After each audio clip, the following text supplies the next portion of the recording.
Hi again, everyone.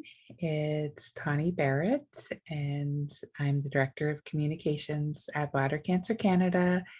And I'm back again to share with you yet another story, another brave story of a bladder cancer patient that was actually just diagnosed and treated for her bladder cancer within the last 6 months. Krysta came to us through social media. She responded to another woman commenting about her own experience with bladder cancer. And in that moment, Krysta shared with me that she didn't feel alone. Bladder cancer is often considered to be a disease that affects older men in their 60s and 70s, or a disease that affects smokers. A lot of women don't think that it can happen to them. But we are on a mission here at Bladder Cancer Canada to raise awareness about this disease and the fact that it can happen to younger women. We've heard from Angela Peltier earlier this month about her diagnosis, and you're going to be hearing from another bladder cancer patient, a female, that was diagnosed when she was 22. Her name is Julie, and she'll be wrapping up Bladder Cancer Awareness Month with her really amazing story. We are grateful for the generous support of this podcast by our sponsors, Bristol Myers Squibb, Pfizer, and EMD Serono.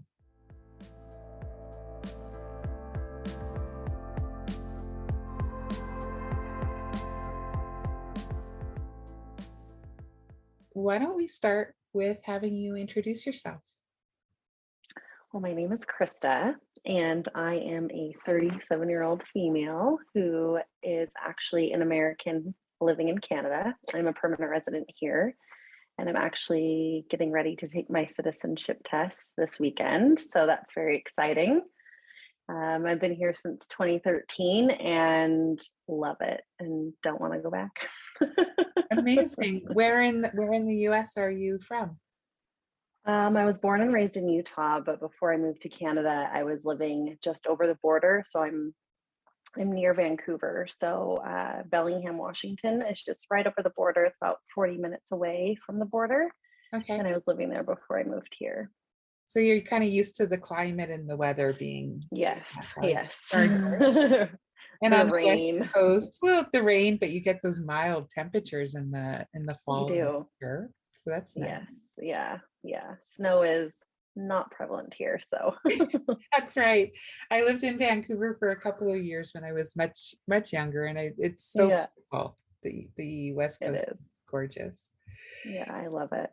So you've been here in Canada for going on 10 years?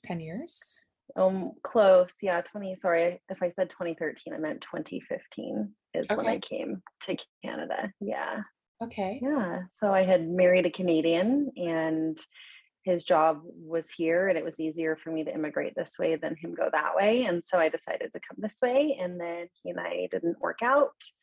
And I had the option of, do I stay or do I go? And I uprooted my life to come here, and I wasn't interested in uprooting it again to go back because I had made this my home. And so I decided to stay and, apply for citizenship and that whole thing. So it was actually one of the best decisions I've ever made. I'm really happy I stayed. That's amazing. I always love talking to people that move to Canada and love it here, right? And they show so much gratitude and appreciation because it is a really beautiful country. Absolutely. It is. And it's so multicultural too. And I think that's what I really appreciate about it, is that there's so many different diverse people here that make Canada, Canada. Mm-hmm. Not saying that the US doesn't have that. It's different. It's hard to explain. Mm-hmm. Mm-hmm. Yeah. And I feel like because the US is so big, it's so spread out, right? Like whereas Canada is known for having these pockets, right? Wherever you go, there's for sure. of Yeah, people. Yeah, it's amazing. it is. So you reached out, you made a comment on our Instagram not too I long ago, did. and I saw you um kind of like commenting back and forth with another bladder cancer patient, Julie, who is on Hmm. the other side of the country. She's based out of Quebec, and Okay. her and you have very, very different experiences, but you have bladder cancer in common. And it was really Hmm. amazing for me to see the two of you connecting the way that you did. Uh, Hmm. and then when I mentioned to you both, do you want to share your story? Both of you right off the bat were like, yes, we want more Yeah, people to know, more women to know that this can happen to them. So absolutely. can you talk a little bit about being diagnosed? What were your symptoms? Yeah, Did you have any symptoms? What was it like? for sure.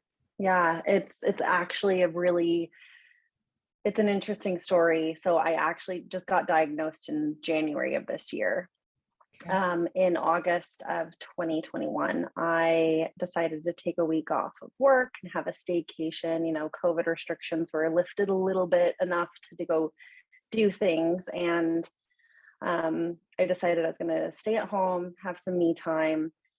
And I was feeling great. I've, up to this point, have never had issues with my bladder.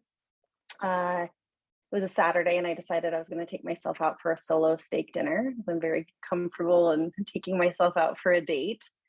And right before I left the house, I used the washroom, and I had blood in my urine.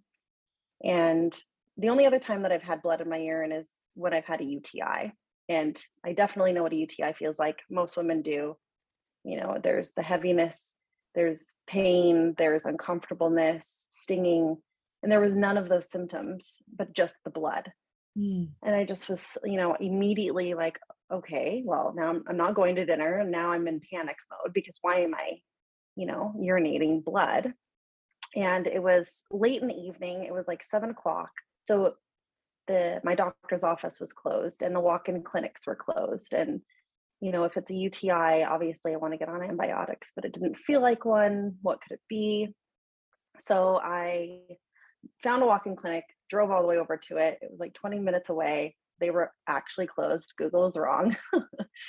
And right across the street is a hospital. And I was like, oh man, do I go wait in this emergency room for, you know, people wait in there for hours upon hours? And is this, I'm not in pain. I'm freaking out, of course, but I'm not in pain. So I texted a girlfriend who actually worked in urology for over a decade as a nurse. And I texted her really quick to get her opinion. And she's like, go home, just drink a lot of water and call your doctor in the morning.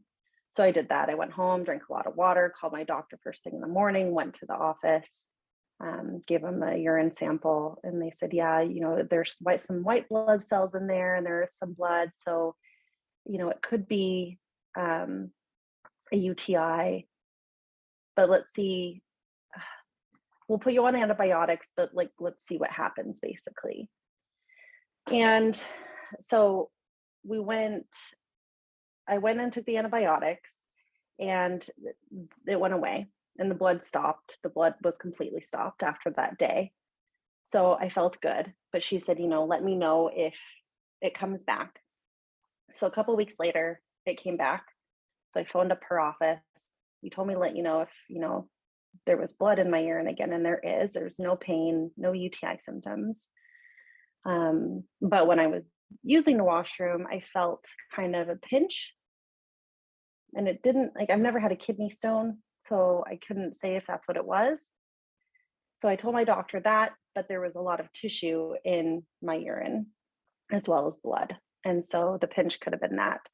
So she's like, okay, I'm going to schedule you for an x-ray. Let's take a look at your bladder and see if there's if they are kidney stones in there, and then we'll go from there. So I went in, had an x-ray, no kidney stones.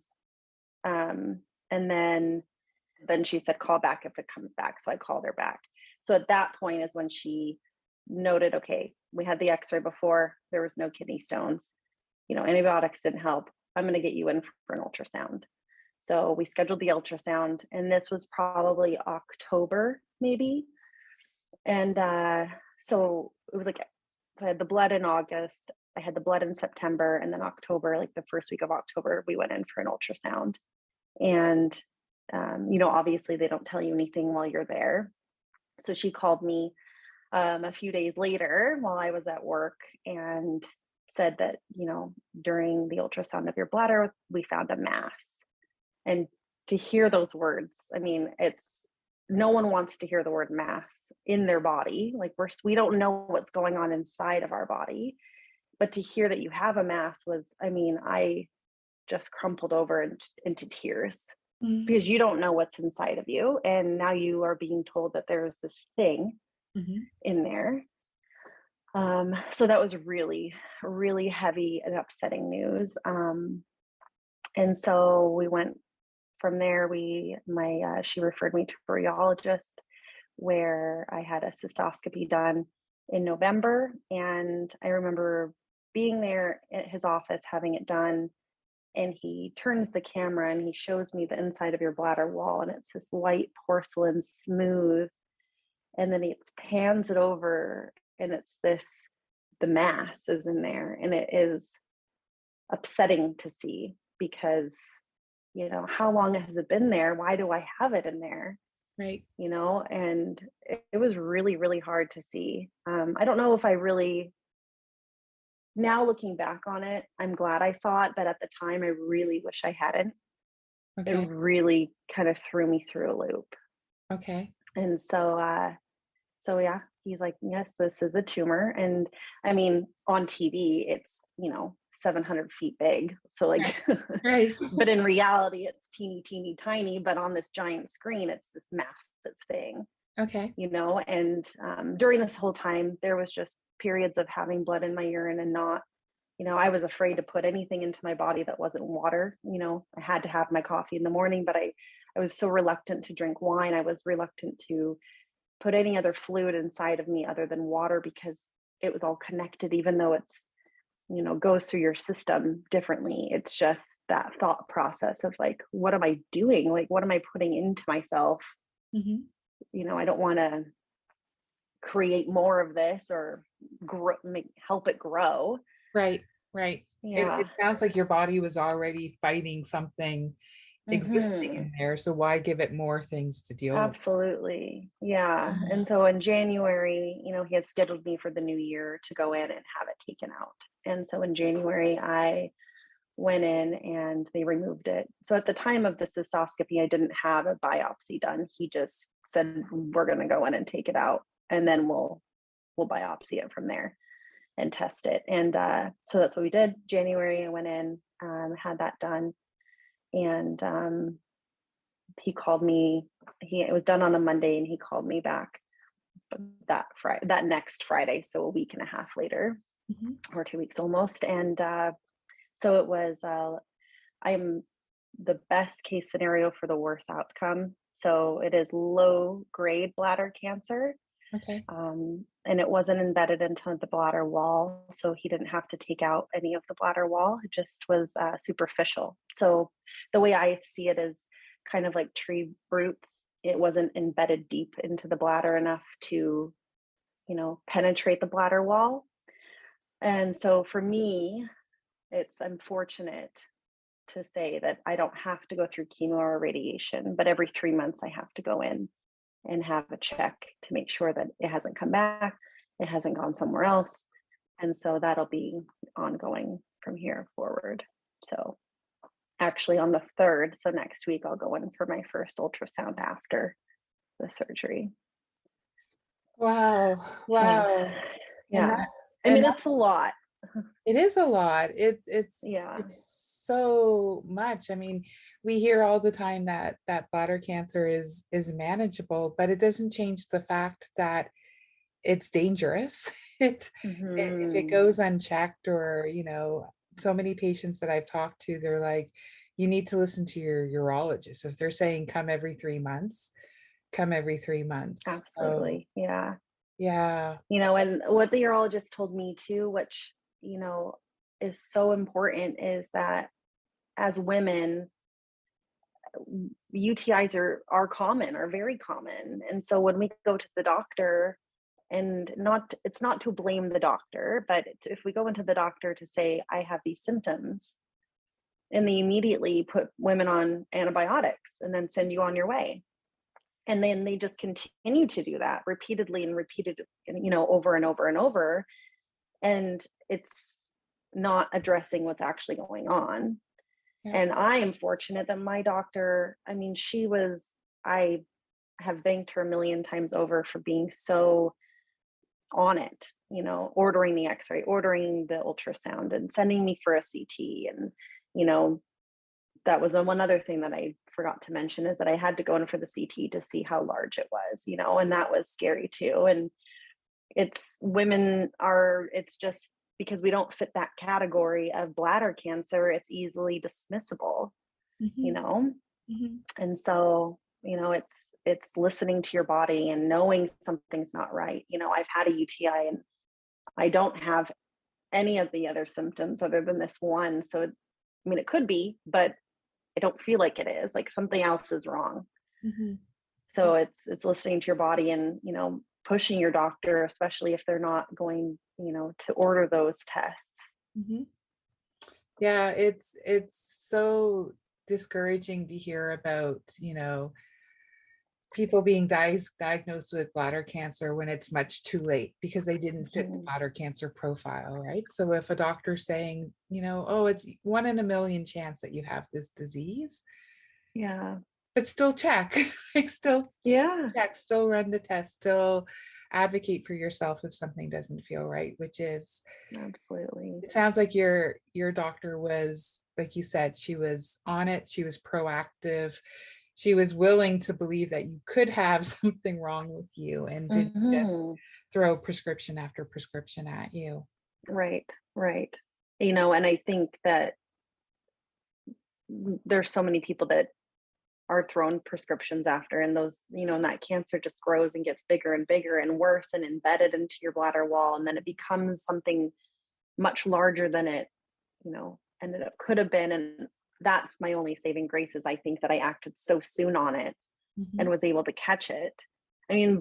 But I have bladder cancer. Like, it doesn't matter how soon I found it versus not. Like, I have it. I have to live with this now forever, And and it's just getting the word out there for women to listen to their bodies. And that's the other thing. I don't smoke. My urologist said, I don't understand why you have this. Okay. I'm a 37 non-smoker, maybe one cigarette in all of my lifetime, My goodness.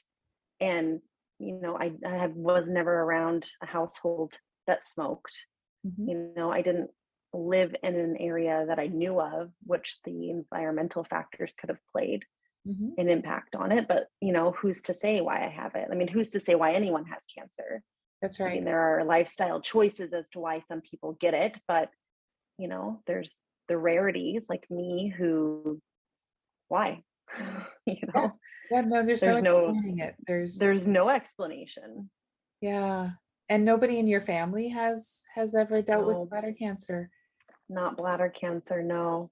Wow. And it's pretty, it's kind of one of those fluke things that you kind of scratch your head and think, like, why me? But why anyone really that goes through cancer? Yeah. So it's not woe is me. It's, I want women and men just to be active about their bodies and understand, watching and paying attention and acting on things. Yeah. To stop it early, or if it's not early, maintenance for it.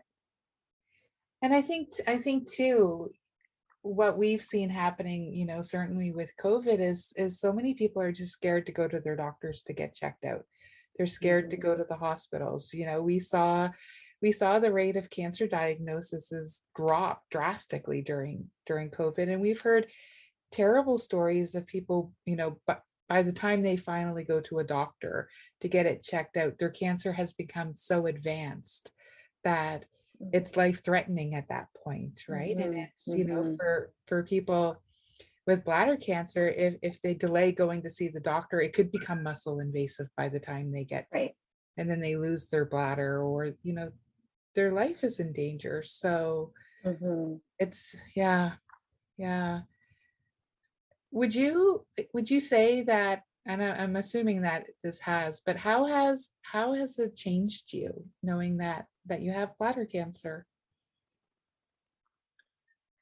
I mean, I definitely don't take anything for granted, but that's the last 3 years of my life have actually been the hardest 3 years I've ever had to deal with. I lost my marriage, I had lost a job, we went through COVID, my family's in the US, and I was stuck, you know, by a land border here in Canada. Um, there's a lot of other things that have gone on in my life that actually really changed my life and my perspective. And those things that brought me to this moment actually made me stronger for this, to get through this, to be honest. I Mhm. don't think that 3 years ago, Krysta 3 years ago, could have handled this the way I've handled it as Krysta today. Okay. Um, but hearing the word cancer is such a heavy word, and but it's not a death sentence. So it's such a mental thing. Like, I feel like a lot of our healing has to come from how we think mentally about things. Mhm. And for me, like, on top of everything that I've been through, I'm just like, you know what? Like, this is not going to take my life or change who I am. Right. I think it'll change me for the better, but I'm not going to sit and cry about it, and stay in bed for weeks and weeks and weeks, because what is that going to do? I mean, it's not going to fix it. It's not going to take it away. I can pray every day, all day for it to go away, and it's not going to go away, Mhm. and it's seizing the moment and living in the moment. Mhm. And that's really kind of where my perspective is that, it just opens your eyes like, wow, my life can change on a dime. And it certainly did, you Mm. know? Mhm. Yeah, it's amazing how quickly things can flip around when you receive that diagnosis. 100%. Mhm. Um, what has been the response and the reaction from your friends and family? Like, and I only ask this because, cancer can be such a hard thing to hear about, even when you're not impacted by it, right? If Mhm. your mother is diagnosed, your sibling, your friend, Mhm. right? It's sometimes it becomes about the person hearing the bad news, and sometimes people don't cope really, really well because Right. it's such a scary thing. Yeah. Can you Yeah. talk a little You bit about know, what your friends have been like? for sure. So when I found out that it was just a mass and a tumor, at this point I didn't know it was cancer. My aunt was just diagnosed with cancer. It was all over her body, and she didn't live past 2 months since her diagnosis. So it was a really interesting time because, I we find out my aunt has cancer and she's now dying from it. And I'm finding out at this exact same week that I have a tumor. And it was my dad's sister, and it really impacted my father a lot. He's losing his sister, and now his daughter has this tumor inside of her, and it was awful. Like, it was really awful. And it was hard to remain positive when there's so much of this negative around you in addition to yours, and my mom lost her mother to cancer. And yeah, I think it was a lot of fear for my family, and the unknown of, what could the outcome be, what kind of path are we going to go down with our daughter. My friends are, and always have been, incredibly supportive. I'm fortunate enough to have very close friends who are nurses. And so, from a scientific standpoint, for them, it's easy for them to kind of see the medical side of things. And so, for me as well, it was nice to understand how things work, and kind of go from there and bounce ideas off of these people that are in the industry and in the field. And, you know, I I definitely had an amazing support system throughout the whole thing, but there was a lot of tears for a lot of people, because you hear about these things happening to other people, but never to you and never to your closest, your daughter, your sister, your friend, your lover, you don't it doesn't happen to you. It happens to the other people and happens in movies, but not, you know, to you. So, Yeah, what you're saying, it's resonating with me. Um, so I'm a cancer survivor myself. I was diagnosed 5 years ago. And pretty much the same month that I was diagnosed, my father-in-law was also diagnosed with cancer. mm, And his, like with your aunt, his was very, very aggressive. It tore through his body, and he didn't survive past 5 months. Like it was, mm, and it was that's something that I think a lot of people will never understand when you're going through something like a cancer diagnosis and you're seeing other people that aren't surviving it. Like I don't know. I refer to it sometimes as survivor's guilt, where it's like, 100. why me? Like, why was I Yeah. okay? Yeah. But this other person who had so much life and so much to give, and for my daughter, I was a single mother at the time, and she was watching both her mother and her grandfather that she was super mm, close to. Both of us were fighting cancer, and then she sees him die from it, and she's like, what about you? Are are you going mhm. to die? And I was like, no, no, I'm not going to die, not yet, not yet. But it's difficult. It creates layers of It emotion. does. Yeah. I'm really glad you brought up that survivor's guilt because that is a word that I have been trying to describe how I feel. I have a really good friend who went through rigorous treatment for ovarian cancer, and she was my yoga instructor for the longest time, and to see her from such strength to you know going through that treatment was upsetting. And this low grade cancer, it's like I don't even feel worthy, not worthy. I don't even feel like using to say that I have cancer. I don't feel like I'm worthy of even saying that because I didn't fight these amazing, incredible battles that cancer survivors have fought. It doesn't negate that I have it, but it is a survivor's guilt where you're like, yeah, why me? Like, why am I fortunate?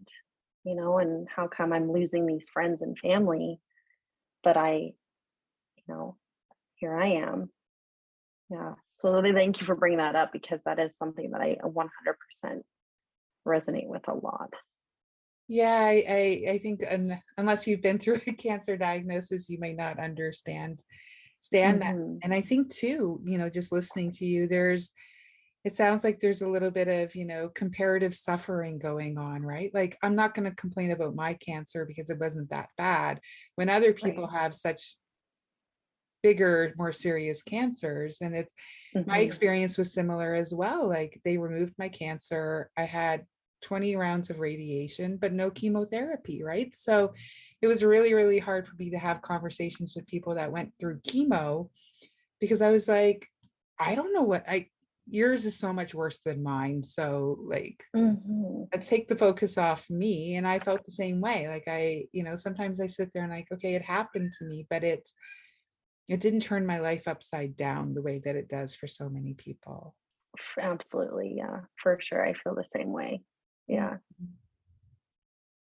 Hmm.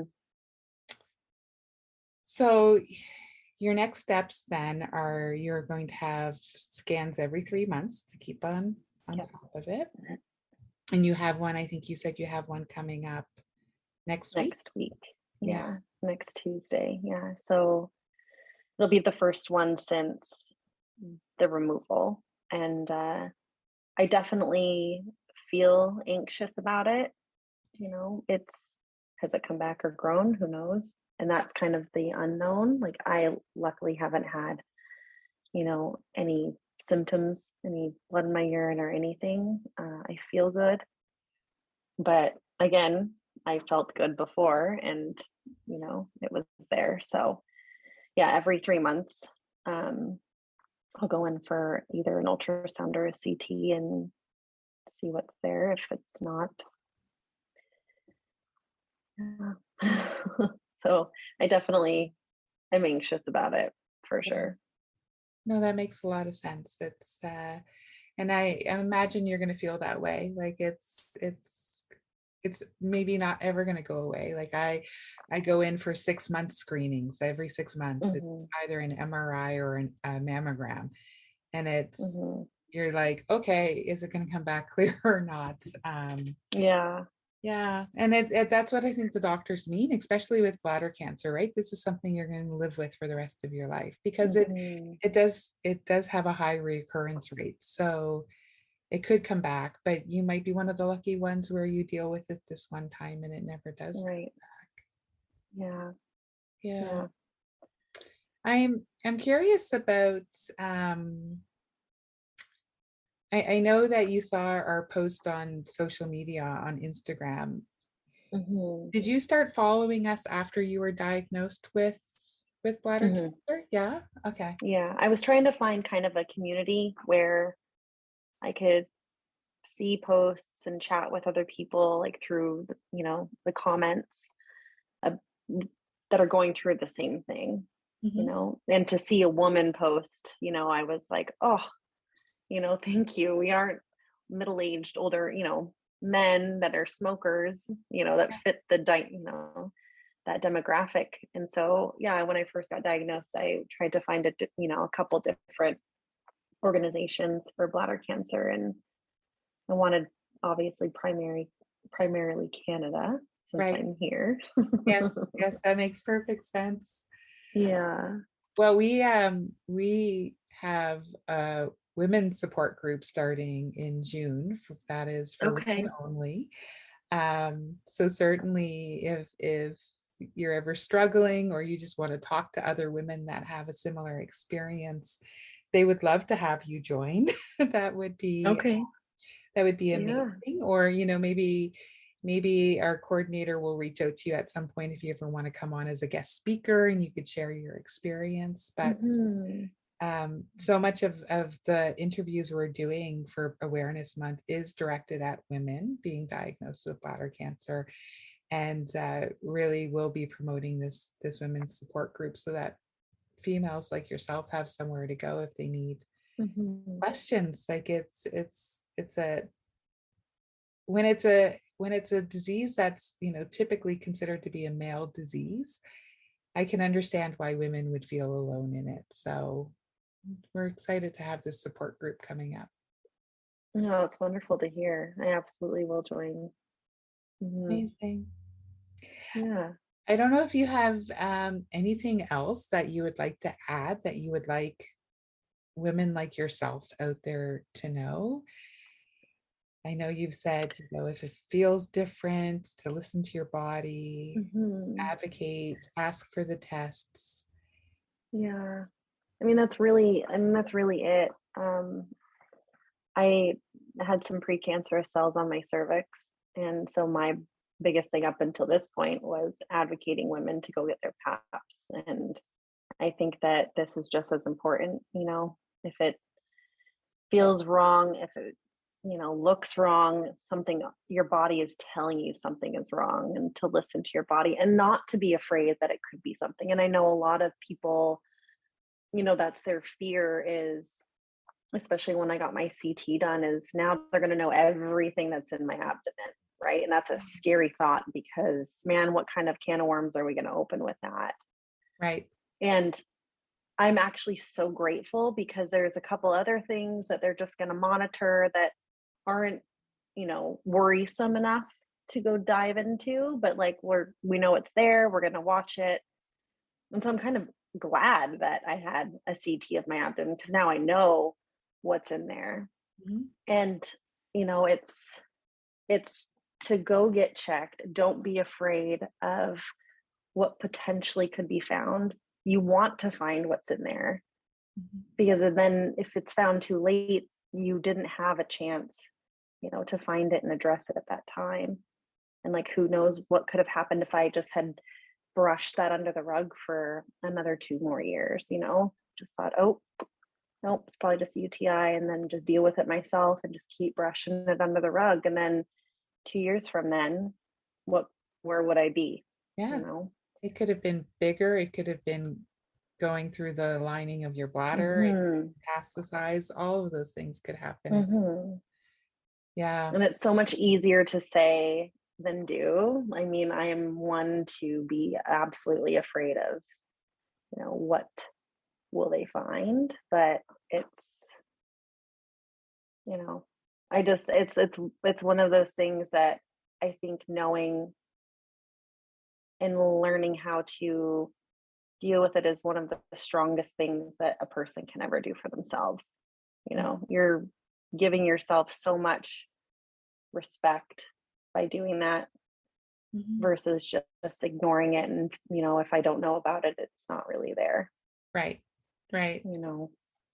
I liked what you were saying earlier about having your CT scans, and because all of that information is so valuable. Like you're creating a benchmark, right? So if things do start to change, they have your doctors have something that they can refer to, right? For So sure. it, Absolutely.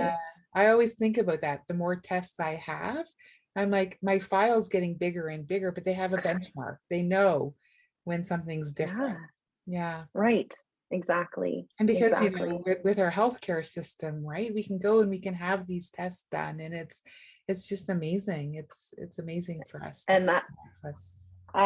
that is like the biggest thing is the United States doesn't have the healthcare that Canada does. And I am so fortunate that I went through this here because I can't imagine going through this there. I probably wouldn't have gone through it there, to be honest. I wouldn't have put myself into a debt down there for this. Right, right. And my aunt didn't go to the doctor for years and years and years because she literally couldn't afford it in the States. Mm, So we have that healthcare here. You may have to wait for certain things, but if it's something like this, the doctors get you in right away. I mean, I know people that have been waiting for MRIs and for 6 months up to a year. But when it's something like this, I mean, they got me in wham bam. Like it's August and then January I had my surgery. Like it was so fast, and I am grateful that I went through this in Canada.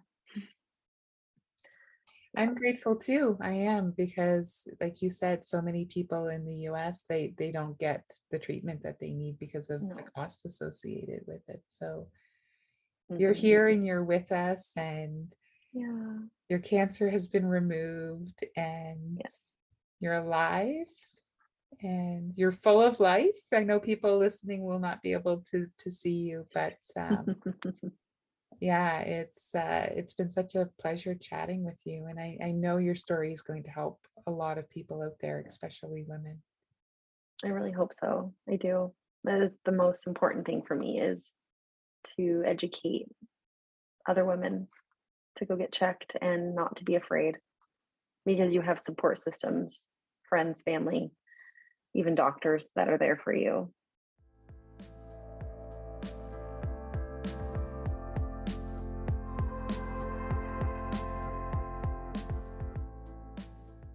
What I really liked about chatting with Krista today is she has a lot of gratitude in recognizing how fortunate she is to have had her bladder cancer diagnosed and treated so early and quickly. As somebody that formerly lived in the United States, you hear Krista talking about how she might not have had the procedures done to treat her bladder cancer if she was still living in the US. Our healthcare system in Canada is amazing for anybody that has gone through the system and received care, whether it's cancer related or any other illness or an emergency procedure, we know that our doctors in our country are there to take care of us. Krysta is brave. She is strong. She's been through so much in the last 3 years, but she's a fighter. I could see it in her face when we were talking this evening. For anybody that's listening, especially women that are diagnosed with bladder cancer, you're not alone. Krysta's there. She's got your back. We're all here and we're rooting for you. Bladder Cancer Canada will be launching its very first women's support group on June 1st as we wrap up Bladder Cancer Awareness Month. And I want to invite anybody out there that is a female and struggling with their disease and understanding what is happening to them and feeling alone to check out the support group. In closing, there are currently 80,000 Canadians living with a bladder cancer diagnosis, and 12,500 more will be diagnosed this year. At Bladder Cancer Canada, we are doing everything we can to increase awareness of this devastating disease to as many Canadians as possible. Our mission is simple: to support patients, increase awareness, and fund research. You can find out more information about bladder cancer, our organization, and webinars by visiting our website at bladdercancercanada.org. Please join us in making our vision a reality, a world where bladder cancer is just a memory. If you enjoyed today's podcast, help us make a difference. Consider making a donation at bladdercancercanada.org.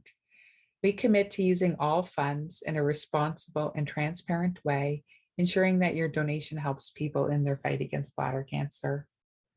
Thank you again to our sponsors, Bristol Myers Squibb, Pfizer, and EMD Serono. If you've been listening along this month and want more, stay tuned for our upcoming podcast on BCG. We talk with Dr. Alex Salata, who's a member of Bladder Cancer Canada's Medical Advisory Research Board. And we talk with bladder cancer patient Jonathan Peterson.